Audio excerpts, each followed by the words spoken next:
Hello दोस्तों, मैं प्रियंका स्वागत करती हूँ आपका अपने परिवार टीचर सक्सेस चैनल में। आई होप आप सभी लोग बहुत बढ़िया होंगे, पॉजिटिविटी से भरे हुए होंगे और जितना भी आपका स्टडी का टाइम टेबल है डेली फॉलो कर रहे होंगे, डेली कुछ नया सीख रहे होंगे। तो जैसा कि आप लोगों ने थंबनेल में देखा कि आज हम लोग सी-टेट के ईवीएस यानी कि पर्यावरण अध्ययन के बारे में बात करेंगे और जो प्रैक्टिस सेट यानी कि प्रीवियस ईयर क्वेश्चन और प्रैक्टिस सेट दोनों से मिला के जो प्रश्न हैं वो बनाए गए हैं आज की क्लास में। और लगभग सभी क्लासेस में ऐसा ही होता है कि कुछ प्रीवियस ईयर क्वेश्चन होते हैं और कुछ प्रैक्टिस सेट से होते हैं। अधिकतर प्रीवियस ईयर क्वेश्चन से ही इन्वॉल्व होते हैं प्रश्न। तो 13 जो है इसका क्लास है और क्वेश्चन की संख्या की बात करें 25 क्वेश्चंस के बारे में हम मात्र बात करने वाले हैं।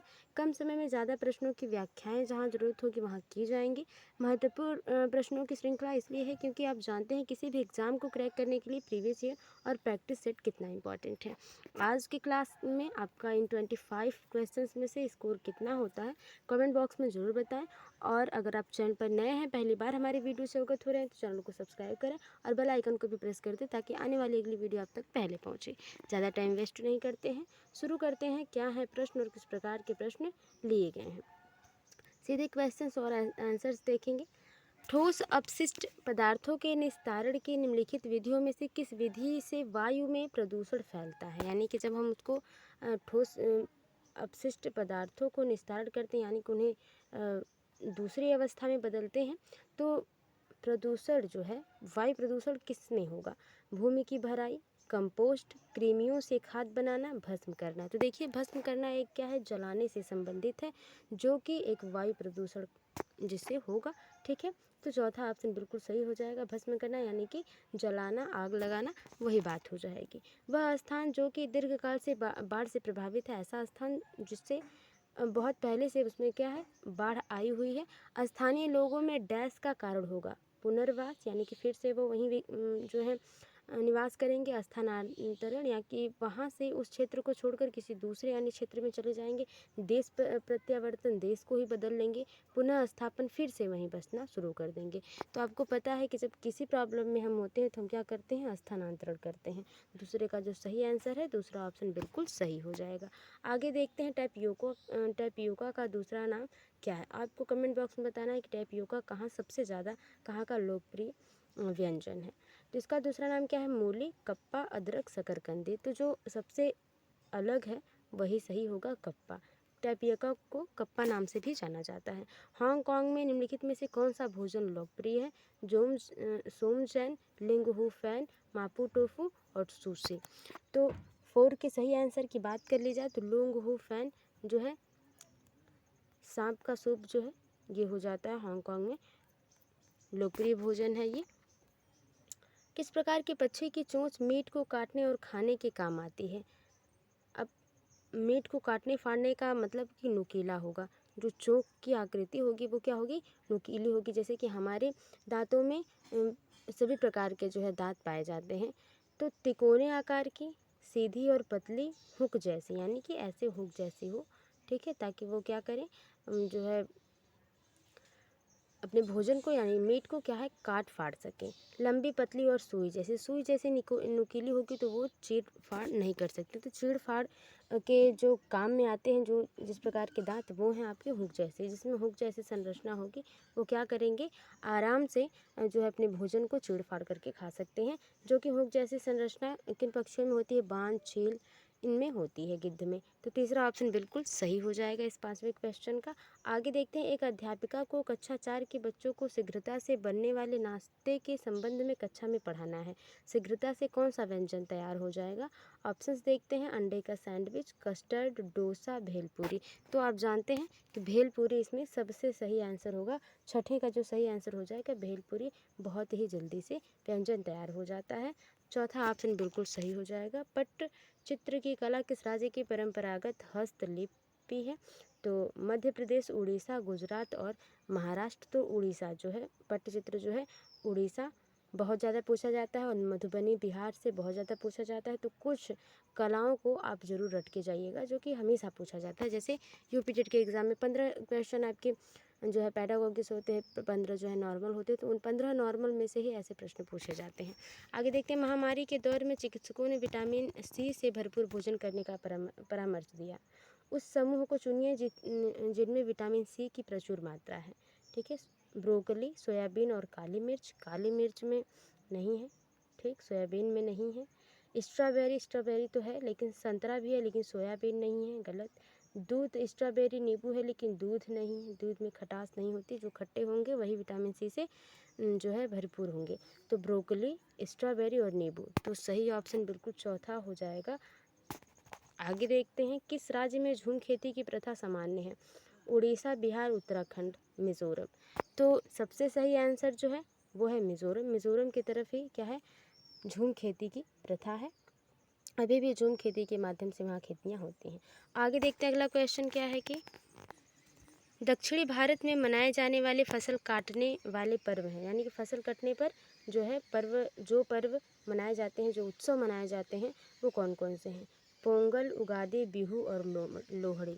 तो बिहू तो है, आप जानते हैं, ठीक है, लेकिन क्या पोंगल मनाया जाता है? ओणम, पोंगल, बिहू और लोहड़ी। ओणम, पोंगल, उगादि और विशु। ओणम, बिहू, उगादि और विशु।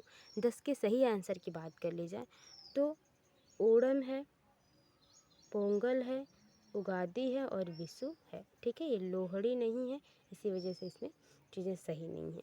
तो 10वें का जो सही आंसर है वो तीसरा हो जाएगा, बिल्कुल सही आंसर।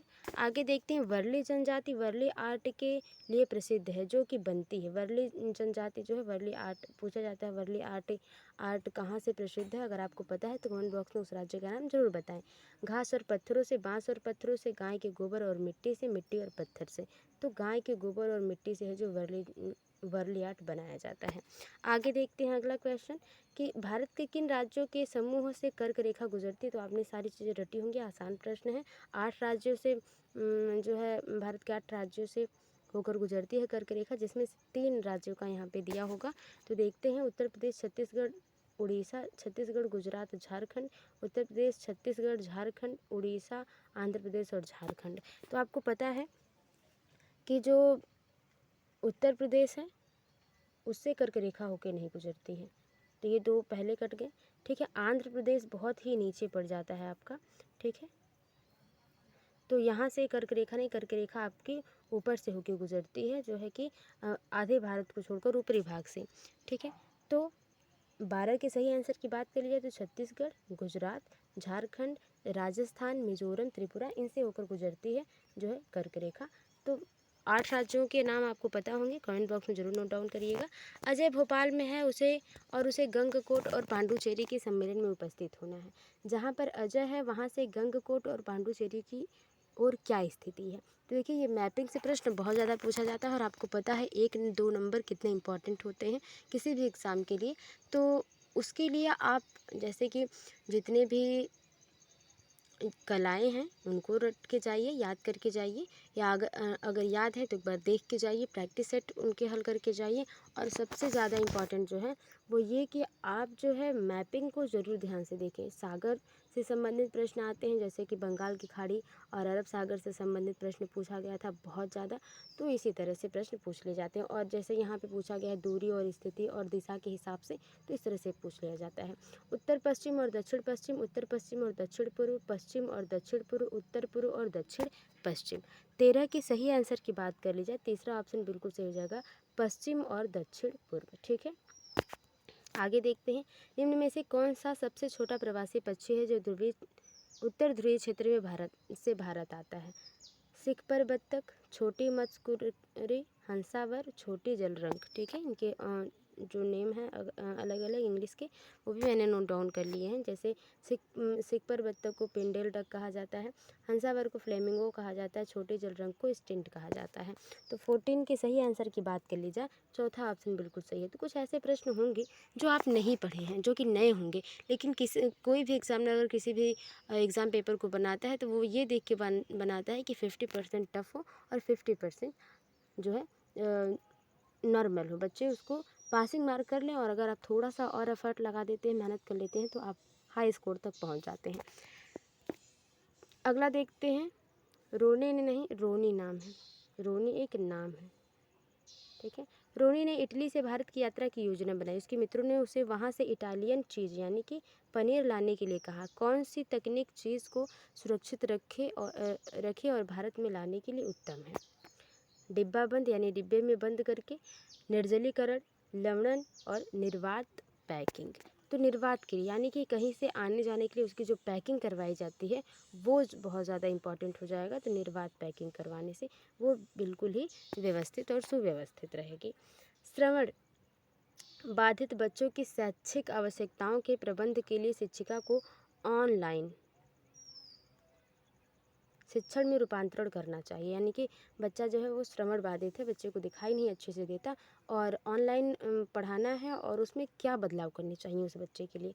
ऑनलाइन कक्षा के दौरान विशेष शिक्षक की सहायता लेकर, केवल उनके लिए ऑनलाइन कक्षा का प्रबंध करके। तो केवल जब पैडागोगी सेशन में अधिकतर जब केवल आता है निगेटिव आता है, ये निगेटिव टैग वर्ड में रखा जाता है, लेकिन क्वेश्चंस के हिसाब से हमें ऑप्शंस को निगेटिव या पॉजिटिव समझना है।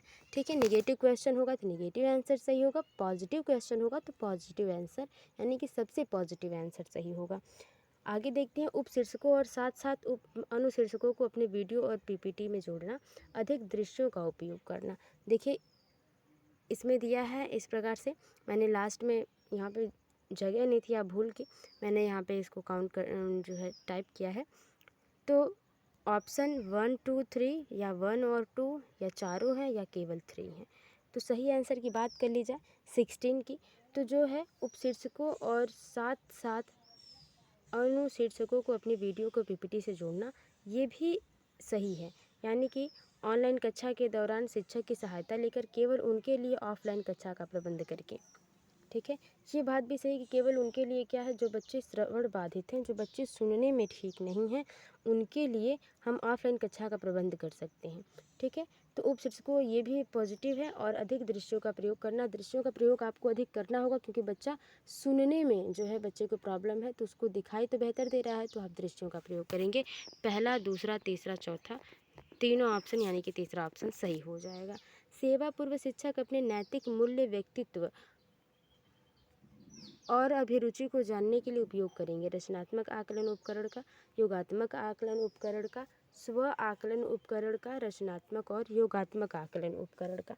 तो 17 के सही आंसर की बात कर ली जाए तो जो स्व आकलन उपकरण है यानी कि अपने से अपने को जांचना कि हमने कितना सीखा। जैसे कि आपने अब तक जितनी भी तैयारी करी है और आप वीडियो जैसे हमारी देख रहे हैं और आप इसमें क्या करेंगे, स्व आकलन करेंगे कि इन 25 क्वेश्चनों में से आपका स्कोर कितना रहा, आपने कितने क्वेश्चन को सही किए हैं। तो ये स्व आकलन है, यही तीसरा ऑप्शन बिल्कुल सही हो जाएगा इस प्रश्न के हिसाब से। आगे देखते हैं, एक ईवीएस अध्यापक ने अंकुरण की विधि को समझाने के लिए विद्यार्थियों को घर के लिए एक क्रियाकलाप देने का निश्चय किया। ठीक है, निम्नलिखित में से कौन सा सबसे उपयुक्त क्रियाकलाप है? चित्र के साथ चार्ट तैयार करना। बच्चा सिर्फ चार्ट तैयार कर लेगा तो बहुत ही विधिवत उसको समझ नहीं पाएगा। बीज को गमले में लगाना, ये कुछ पॉजिटिव है। मूंग से अंकुर को निकलते हुए देखना है, तो जब हाँ वो अच्छे से पूरा अवलोकन करेंगे कई हफ्तों तक और उसका अवलोकन करते हुए देखेंगे कि मूंग से अंकुर कैसे निकल रहे हैं और वो कैसे एक पौधा बन रहा है, तो ये अंकुरण विधि की सबसे बढ़िया ऑप्शंस हो सकते हैं। आगे देखिए, वीडियो क्लिप देखना है, तो सबसे सही आंसर ये होगा कि आप प्रत्यक्ष रूप से जब बच्चों को दिखाएंगे और ईवीएस यानी कि किसी भी पैडागोगी सेशन में जब प्रत्यक्ष रूप से या भ्रमण विधि से चीज़ों, खेल विधि से चीज़ों को सिखाया जाता है तो वो इम्पॉर्टेंट है और वो सही भी अधिकतर हो जाता है प्रश्न के हिसाब से। तो यहाँ पे क्या है, प्रत्यक्ष विधि का यूज़ किया जा रहा है, दिखाया जा रहा है आमने सामने कि क्या हो रहा है क्रियाकलाप में, तो ये सही ऑप्शन हो जाएगा। एक अध्यापक ने कक्षा में हमारे देश के उत्सव पर विचार विमर्श किया। विभिन्न संस्कृतियों के बावजूद कुछ उत्सव आम हैं। बिल्कुल सही है कि बहुत से ऐसे आम उत्सव हैं जो अलग अलग क्षेत्र में अलग अलग तरीके से मनाए जाते हैं, लेकिन मनाए जाते हैं उसी उत्सव को और पूरे देश में मनाए जाते हैं। वह कौन से संकल्पना का कक्षा में विचार करने की कोशिश कर रहा है और उस पर बात करके जो है शिक्षक क्लास में किस प्रकार का एनवायरनमेंट चाहते हैं। हमारे जीवन में उत्सव के मूल्य, विभिन्न संस्कृतियों में एकता। उत्सव में कोई संस्कृति या प्रादेशिक अवरोध नहीं होता। उत्सव हमें शांति और आनंद देते हैं। तो देखिए हमारे जीवन में उत्सव का क्या महत्व है इससे पता चल, ये जो सबसे सही ऑप्शन है इन तीनों की अपेक्षा। ठीक है, क्यों? क्योंकि हमारे जीवन में उत्सव के मूल्य से आप ये समझ जाएंगे कि बच्चों को आप ये समझा देंगे कि हाँ, उत्सव के दिन हमारा जो है घर साफ रखना, खुद को साफ रखना, अच्छे कपड़े पहनना, अच्छे पकवान बनाना। फिर बड़ों का पैर छूना, आदर सम्मान करना, लोगों को गले लगाना, उनके साथ खेलना, ठीक है।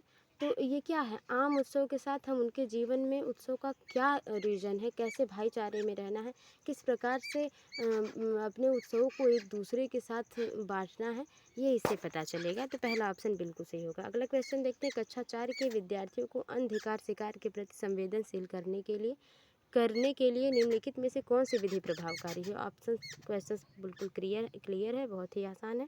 वाद विवाद करवाना, समाचार पत्र क्लिपिंग दिखाना, पोस्टर प्रस्तुति, नारे लिखना। तो देखिए, किसी भी संवेदनशील या किसी भी चीज़ के बारे में बच्चों को अगर हम जानकारी दे रहे हैं, अगर उसमें हम वाद विवाद करवाते हैं तो वो बेहतर होता है। लेकिन यहाँ पे अनधिकार शिकार के प्रति संवेदनशील करने के लिए सबसे प्रभावकारी समाचार पत्र क्लिपिंग दिखाना, जो इम्पोर्टेंट हेडलाइन है उनके बारे में उन्हें बताना। दूसरा ऑप्शन बिल्कुल सही हो जाएगा। अगला देखते हैं, अगला क्वेश्चन क्या है। अगला क्वेश्चन है कि घास भूमि क्षेत्र के परितंत्र की खाद्य श्रृंखला में सबसे उच्च स्तर का उपभोक्ता होता है।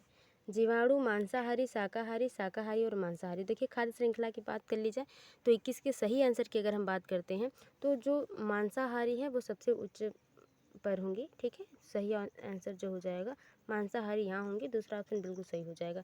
वायुमंडल का प्रमुख स्तर जो पृथ्वी के सबसे पास है, तो सबसे आसान प्रश्न है, मध्यमंडल, क्षोभ मंडल, समताप मंडल और आयन मंडल। 22 के सही आंसर की बात कर ली जाए तो दूसरा ऑप्शन बिल्कुल सही है, क्षोभ मंडल। और किसमें जो है जहाज़ें जो है वायुयान है उसमें उड़ते हैं और बादल बनते हैं, उस मंडल का अगर आपको नाम पता है तो कमेंट बॉक्स में ज़रूर बताएं।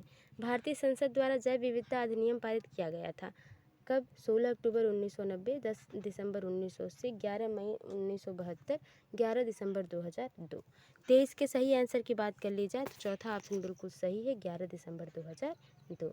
आगे देखते हैं, अगला क्वेश्चन क्या है कि निम्नलिखित में से कौन सी कृषि करने की प्रक्रिया पर्यावरण संरक्षण में सहायक है। अधिक उपज वाली किस्म की खेती, ग्लास हाउस में पौधे लगाना, शिफ्टिंग खेती और जैविक खेती। 24 के सही आंसर की बात कर ली जाए तो चौथा ऑप्शन बिल्कुल सही है, जैविक खेती, ठीक है। आगे देखते हैं अगला क्वेश्चन। अगले क्वेश्चन और सबसे लास्ट क्वेश्चन की बात कर ली जाए तो अम्लीय वर्षा संबंधित है acetic acid, sulphuric acid, hydrochloric acid या बोरिक एसिड से। 25 के सही आंसर की बात कर ली जाए तो दूसरा ऑप्शन बिल्कुल सही हो जाएगा, सल्फ्यूरिक एसिड से। क्यों सही हो जाएगा, क्योंकि ये आपको पता है अम्लीय वर्षा की वजह से जो हमारे ताजमहल का कलर है वो जो है हल्का पीला होता जा रहा है, जो कि बिल्कुल ही वाइट था। तो सल्फ्यूरिक एसिड इसमें पाया जाता है अम्लीय वर्षा में। और अम्लीय वर्षा किस कारण से होती है या क्या रीज़न है, अगर आपको पता है तो कमेंट बॉक्स में ज़रूर बताएं। ये जो 21 से 25 के बीच के क्वेश्चन थे बहुत ही आसान थे, आपने बहुत बार रटा होगा। और अगर आपका स्कोर 25 में 25 रहा तो कॉन्ग्रेचुलेसन, आपने बहुत बढ़िया किया है। और आगे भी उम्मीद है कि आप करते रहेंगे बहुत बढ़िया। और ये थे आपके 25 क्वेश्चन। और अगर आपको वीडियो थोड़ी सी भी हेल्पफुल लगी तो वीडियो को लाइक करें, शेयर करें, कमेंट बॉक्स में बताएं कि आपका स्कोर इन 25 में से कितना रहा। मिलते हैं आपसे अगली वीडियो में, तब तक के लिए bye bye, take care, be positive, be motivated. धन्यवाद।